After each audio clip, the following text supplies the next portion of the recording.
kalau Anda mau berbicara, ingat apa yang pernah Anda bicarakan. Sehingga Anda ngerti, oh iya ya, saya justru bela Uye ini. Begitu kayak ya, paham ya. Jadi Anda bukan ngeritik saya, justru Anda mengokohkan saya bahwa Assalamualaikum warahmatullahi wabarakatuh.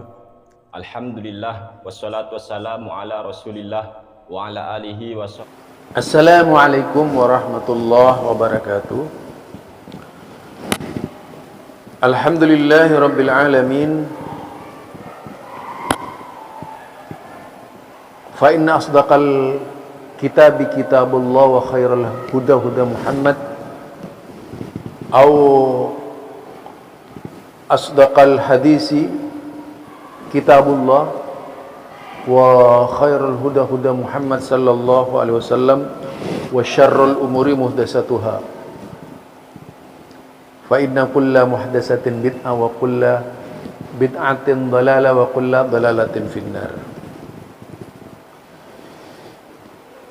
Wah, saya ini baru saja ditanggapi oleh Gus Sani Oye, Gus Sani Oye. Oye. Wah, oye.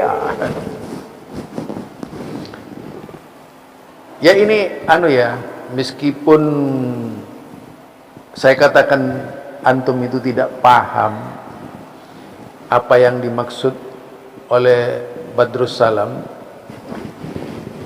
Begini ya, Imam Syafi'i itu infirad. Jadi dia Imam Syafi'i itu infirad atau sendirian. Kalau istilahnya itu munfarid, istilahnya itu. Tapi saya pakai istilah infirad, asing di kalangan ulama mazhab karena tampil beda. Itu yang mungkin perlu diperhatikan oleh Sani Uye itu. Kemudian saya kan menegaskan Badrus Salam itu tidak menyebut nama Imam Malik. Yang disebut Badrus Salam adalah Imam Abu Hanifah dan Imam Ahmad. Kedua-duanya itu tidak masru'. Lalu dia mengatakan bahwa Imam Syafi'i itu adalah infirad atau sendirian atau asing karena memang pola kunut yang dikembangkan oleh Imam Syafi'i tidak seperti yang dipahami oleh Imam Malik.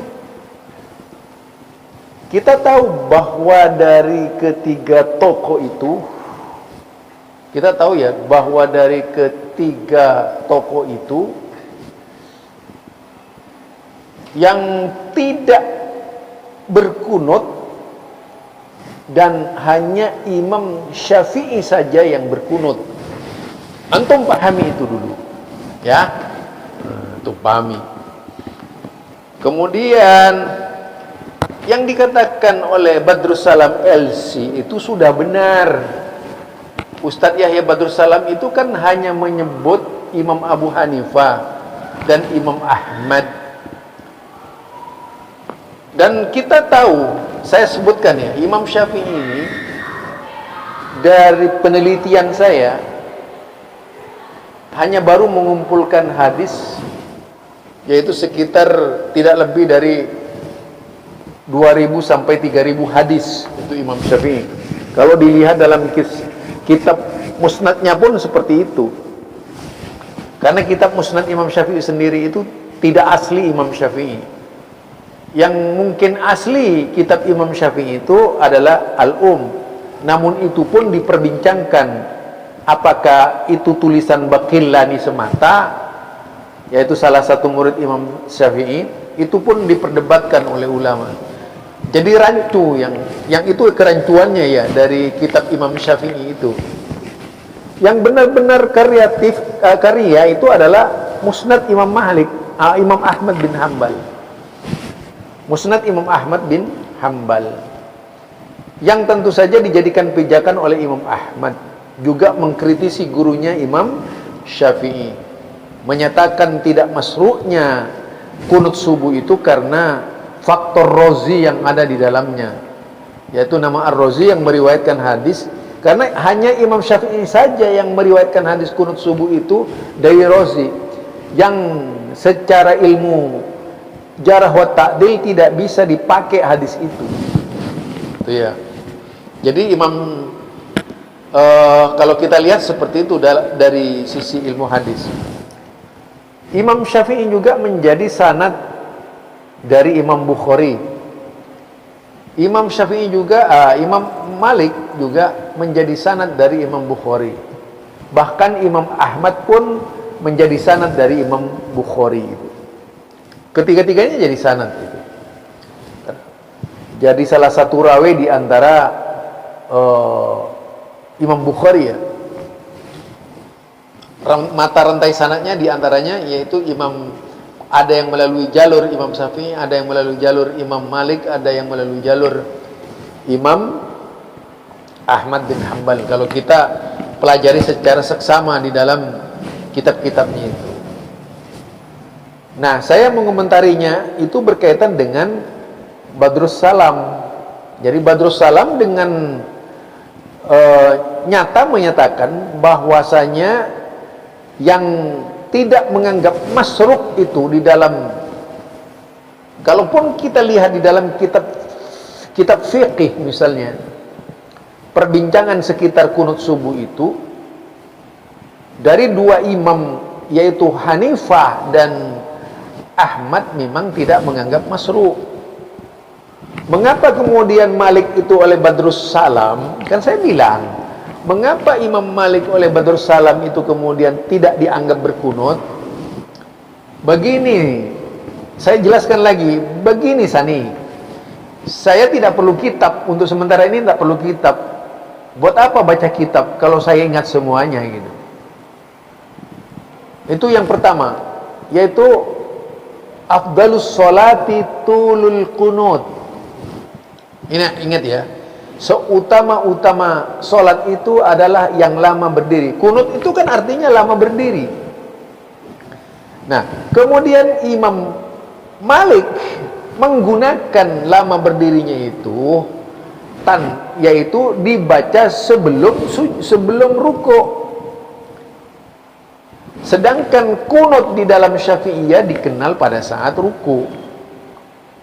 Itulah yang kemudian ditarik kesimpulan oleh, saya jelaskan, kemudian ditarik kesimpulan oleh Badrus Salam, jika Imam Malik tidak berkunut, bukan mendustakan Imam Malik ya, karena hadis afdalus sholati tulul kunut, seutama-utama sholat itu yang lama berdirinya, yang panjang berdirinya, kan begitu. Itu dalam sebuah hadis ya.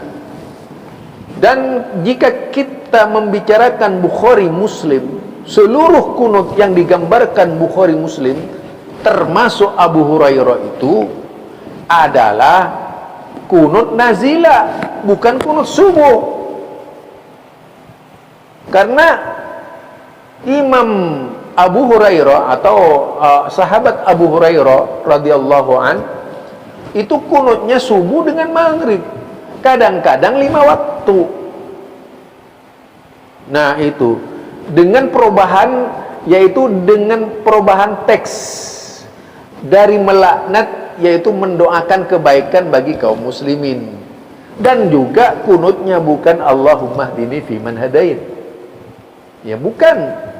Kalau Allahumma hdini fiman hadait itu adalah doa kunut witir yang dibaca oleh warga NU seluruh Indonesia ini adalah kunut witir, bukan kunut subuh. Kunut yang dimaksud kunut Imam Malik bukan seperti itu.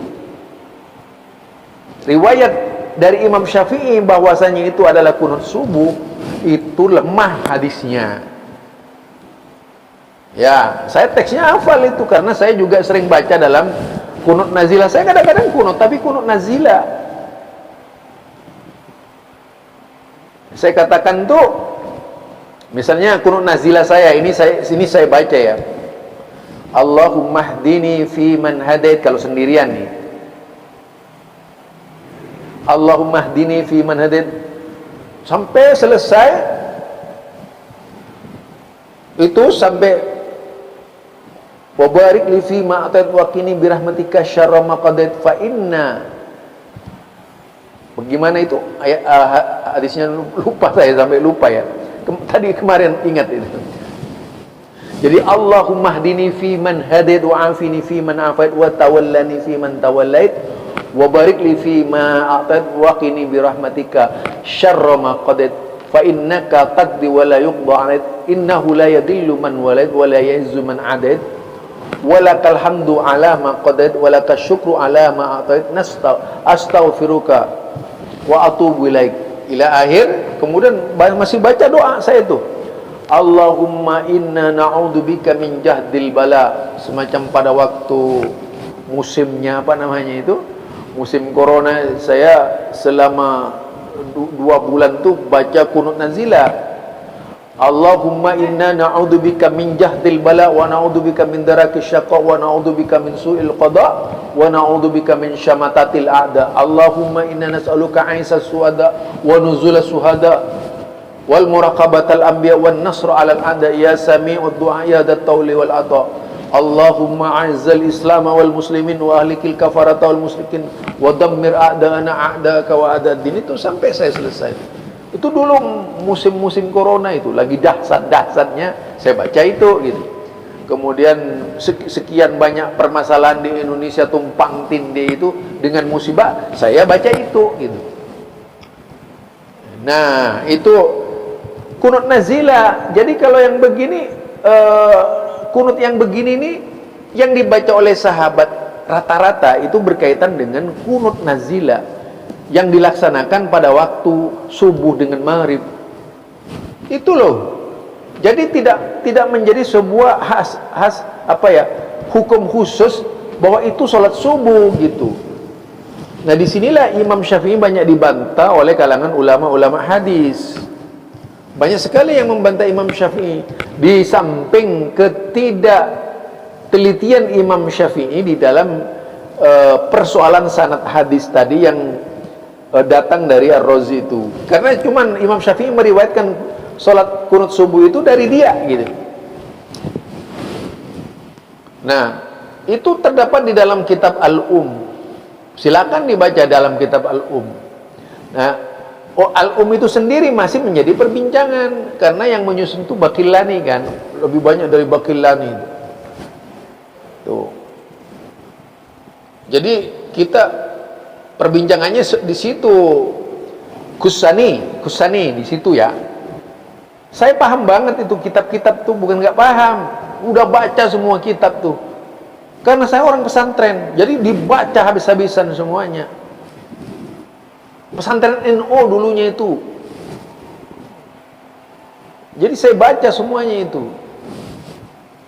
Nah, kemudian kalau berkaitan dengan kenapa meninggalkan kunut gitu? Karena saya mencari ittifaknya ulama tadi itu. Yang jelas ittifak ulama tidak kunut subuh gitu. Ittifaknya ulama tidak kunut subuh. Yaitu termasuk dari ada sebagian kelompok dari Syafi'iyah juga yang tidak berkunut, membantah itu. Dan yang lebih menarik kalau misalnya kita membaca hadis-hadis tentang kunut subuh. Sani, ya, oke deh. Misalnya hadis yaitu dari Tariq bin Asim al-Asja'i. Kana abi qad shalla khalfa Rasulillah sallallahu alaihi wasallam. Wa huwa ibnu sitta asyarata sanatan wa Abi Bakrin wa Umar wa Utsman. Qala, dikatakannya sesungguhnya Abi telah sholat di belakang Rasulullah, yaitu sekitar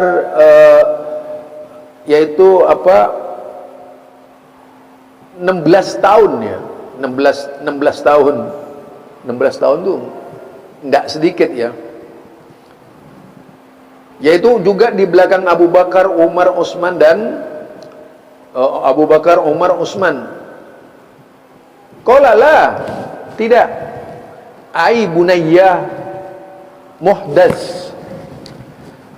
Su'aib Arnaud fi takhrijil hadis fi rakam 1438 takhrijul musnad fi rakam 27210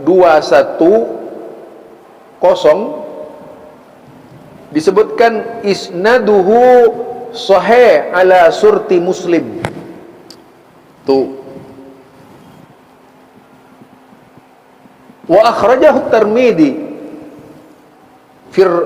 fi hadis rakam 402 wan Nasa'i rakam 1080 wa Ibnu Majah rakam 1241 wa Ahmad 2721 walafdullah. Maksudnya walafdullah ini adalah lafaz Imam Ahmad, ya. Itu lafaznya Imam Ahmad. Wa qala aidan kama fi sahih ayat fi kitab Irwaul Ghalil an Abi Malik Al-Asja'i Sa'ad bin Tariq ya abadi fi lafdi ya abati innaka sallaita khalfa Rasulillah sallallahu alaihi wasallam. Abi katanya, ya abati ini kayak itu ya, kayak apa Nabi Yusuf dalam Al-Qur'an itu. Ya abati, ya kan. Wahai bapakku, engkau sesungguhnya sholat di belakang Rasulullah sallallahu alaihi wasallam, Abu Bakar, Umar, Utsman, Ali. Hakhuna bil Kufah nahwa khamsin sinin, yaitu sekitar 5 tahun. Akanu yaknatuna fil fajr, apakah mereka semua itu kunut? Qala ai bunayya muhdas, wahai anakku ketahuilah kunut itu muhdas, bid'ah gitu. Itu kalau kita teliti di dalam syarahnya ya, begini, qultu li abi ya abati innaka qad sallaita khalfa Rasulillah sallallahu alaihi wasallam wa Abi Bakar wa Umar wa Utsman wa Ali bin Abi Thalib hakhuna bil Kufa nahwan min 5 sinin akanu yaknutun qala ay bunayya muhdas. Kunut itu bid'ah. Itu 5 Rasulullah dikatakan apa? Kunut subuh. Ini yang dimaksud, ingat loh, ini khusus kunut subuh. Masa sahabat Nabi ini berbohong? Oh, fis syarah kanat tabi'un radhiyallahu anhum, jadi kanat tabi'una radhiyallahu anhum yuharrisuna hirsan syadidan ala tahsili ilmi sahabati alladhi ta'allamuhu min Rasulillah sallallahu alaihi wasallam. Fakanu ya'tunahum fayas'alunahum liyanhalu min ilmihim. Wa fi hadzal hadis yaqulu tabi'i Abu Malik Al-Asja' qultu li abi wa huwa Tariq bin Asyam radhiyallahu an ya abati, ya Syam ya abati ay ya abati wa tuhdaful ya wa ta litakrib. Nah itu ya, kalau dari penjelasannya itu ada ta dan ya yang dibuang ya, untuk lebih mendekatkan pada kalimat, mengakrabkan gitu, lebih akrab itu di kalangan bahasa Arab. Innaka qad sallaitu khalfa Rasulillah sallallahu alaihi wasallam, sesungguhnya engkau salat di belakang Rasulullah sallallahu alaihi wasallam, wa Abi Bakar wa Umar wa Utsman ay sallaitu wara'ahum bil Madinah wa Ali bin Abi Thalib hauna bil Kufa ay haisun intaqala Ali bil khilafah ila Kufa nahwan min 5 sinin ay qariban min 5 sinin akanu yaknutun. Nah itu ay hal kanu Rasulullah sallallahu alaihi wasallam, sarahnya ayyuhal kana Rasulullah sallallahu alaihi wasallam wal khulafa'ur rasyidin yaqnutuna fi shalah. Coba ayyi fi salatil fajr. Wa fi riwayatin mawdihatin 'inda Ibni Majah akanu yaqnutuna fil fajr. Apakah beliau kunut subuh di salat fajar? Wal qunutu huwa du'a ba'da ar-raf'i min ar-ruku' aw qablaha. Fal muradu huna al-qunut fi salatil fajr. Wa qila aradu as-su'al anil kunuti fi ghairi subhi wal witir. Qala ayy Tariq bin Asyam ayy bunayya ya bunayya, maksudnya itu muhdas ayy amrun mustahaddisun wa mubtadi'un wa mubtada lam yakun yaf'aluhu an-nabi sallallahu alaihi wasallam walal khulafa'ir rasidin radhiyallahu anhum. Wa hada yadullu ala adami masruiyati hadzal qunut wa qad dhaba ila dhalika aksarul alim wa anna al-qunut mukhtassun bin nawazil faqat. Tuh. Jadi kunut itu secara khusus hanya untuk yaitu kunut nazilah saja gitu. Sedangkan untuk kunut subuh itu tadi dikatakan amrun mustahaddisun mutahaddasun wa mubtada'un lam yakun yaf'aluhu Nabi sallallahu alaihi wasallam, yaitu Nabi tidak pernah mengerjakan hal itu. Walal khulafa'u, demikian juga para khulafa ar-rasidina radhiyallahu anhum tidak mengerjakan yang demikian. Wa hada yadullu ala adami masru'iyati hadzal qunut. Itu menunjukkan bahwasanya tidak adanya yaitu masru'nya kunut subuh itu. Wa qad dhahaba ila dzalika aktsaru ahli al-'ilm. Nah, mereka yang berpegang teguh kepada yang tidak berkunut itu adalah kebanyakan dari para ahlul ilm, yaitu para ulama-ulama. Wa annal kunut mukhtassun bin nawazil, karena kunut itu khusus dalam hal-hal yang bersifat nawazil. Nazila, kunut nazila itu. Jadi itu keterangan dari saya ya. Masih banyak hadis nih kalau saya jelaskan banyak banget. Aduh, banyak semuanya membicarakan tentang tidak ada kunut di zaman Nabi. Ini masalah hadis. Takhrijul hadis ini kalau kita baca takhrij hadisnya itu takhrij hadis musnad sahih akhrajahu Tirmidzi, Nasa'i, Ibnu Majah, Ahmad, Al-Lab. Kemudian kita bahas juga Al-Bahwati, Al-Kasaful Qana'ah, isnaduhu sahih. Ada banyak ya, banyak banget. Aduh. Jadi intinya beginilah, antum itu selidikilah. Jangan merasa karena antum muda itu kemudian sudah benar. Antum terlalu banyak yang lalai, bacanya banyak. Artinya kelalaian referensi antum banyak itu, termasuk masalah dengan siapa itu saya sudah kasih jalannya itu. Tafsir, baca tafsir, bandingkan tafsir Ibnu Katsir misalnya mengenai ayah Nabi kemarin itu, bandingkanlah, nggak usah malu-malu. Saya juga orang NU dulu, tapi saya tidak pernah malu gitu membanding-bandingkan. Bandingkan dengan ya tadi pendapat tafsir Sawi Jalalain itu yang dijelaskan oleh Sawi. Nah, itu kita jelaskan dengan demikian mana yang lebih kuat. Kemudian tafsir bayan ini tulisannya siapa namanya, Ibnu Jarir At-Tabari. Saya nggak butuh kitab untuk sementara ini menghadapi antum, nggak butuh itu, karena saya memang sudah banyak menguasai berbagai macam kitab. Itu usia saya sudah lama gitu. Makanya saya itu sering kali melihat kelalaian orang di dalam memahami agama itu karena kurangnya membaca dan hanya terpaku pada kitab-kitab tertentu gitu. Barangkali ini dari saya ya, buat Kusani Hoye. Jadi tidak ada maksud bertengkar dengan Anda. Bagaimanapun saya bangga kalau Anda menjadi seorang yang benar-benar cerdas, tidak emosi, tidak mengikuti hawa nafsu, tidak karena asobiyah atau karena membela golongan, tapi betul-betul bijak menjadi seorang yaitu sani yang bebas dari berbagai belenggu-belenggu pemikiran golongan. Jadi jangan karena golongan lalu dibela mati-matian. ada pada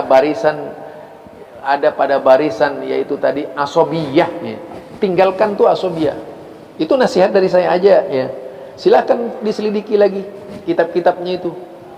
Nanti kalau perlu saya bantah lagi itu. Assalamualaikum. Subhanakallahumma wa bihamdika astaghfiruka wa atubu ilaik.